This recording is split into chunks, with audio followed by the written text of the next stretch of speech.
Developing from AS Media, my strengths from last year have heightened as my critical analysis of media products goes into much further depth. As well as the media technology as I had utilised previously, others in addition have given me the ability to present products of my own to the best quality, employing a sense of importance, acknowledging the equipment available. My use of Photoshop and Final Cut are regulated each year through previous work, such as my film's opening sequence and DVD cover. However, still rough around the edges, I chose to utilise resources to improve my mistakes made last year. As well as these resources, once again I use WordPress as a familiar site to organise and focus my ideas together. Scribd was also an essential piece of production last year, and therefore I knew it would aid my progress in planning. YouTube became a great aid for my work as video tutorials became a step-by-step guide to construction, and looking at both real and student examples gave me a lead to follow. With this information gathered, I was able to swiftly make a start, having confidence in my actions.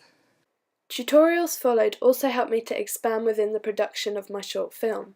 Discovering a clear representation of my character got me to focus on mise-en-scène such as makeup and clothing. Following guides by makeup gurus and film artists, I could create a realistic and suiting image for my genre of social drama. Final Cut became a whole new program once tools were highlighted to me, and therefore more effects could be shown within my final edit. Colour, sound, pace and picture were experimented with throughout this process, making me much more confident in my use of the programme, and furthering my planning and construction stages.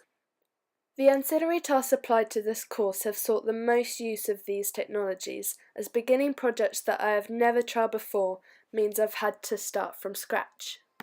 Using Photoshop wasn't as hard as I expected after viewing images of other social drama posters. Other than the main titles, the grounding, desolate image used for my poster was plenty to convey the emotive story of my short film. Creating titles, however, used colour development and experimentation in shadow. If I wished for my titles to be as prominent as my image, I had to make sure it would withstand the genre's conventions as well as audience approval, making it look as realistic as possible. Dafont was the website I used to create my titles, and focusing on sans serif, cutting-edge style, to portray the film's connotations, I searched thoroughly through my options. It may have seemed like a simple task, but with a huge variety, it was a risk to take that I would either choose something tacky and inappropriate or boring and lacking an individual and unique touch.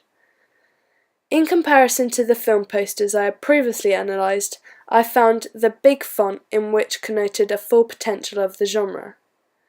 In addition to this, the Photoshop shadowing tool made an echoing effect that would involve the presence of the title into the poster.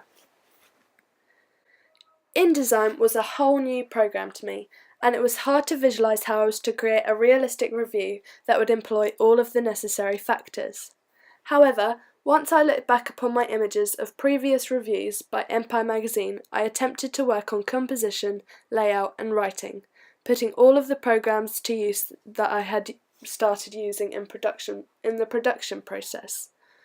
All the tools available were relatively accessible, and with a basic symmetrical linear layout to follow, the procedure took no time at all.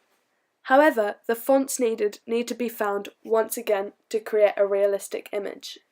Other than the equipped programs I used for planning and editing tasks, my filming equipment was somewhat upgraded from last year. Most of my footage from my opening sequence was clear and refined, however the picture when edited tended to create a grainy, undefined finish. So say hello to my little friend, the SD card.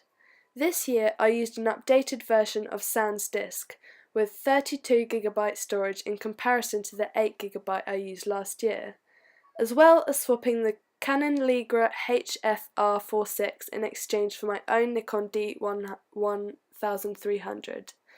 This tightened definition and create positive impact on my film overall.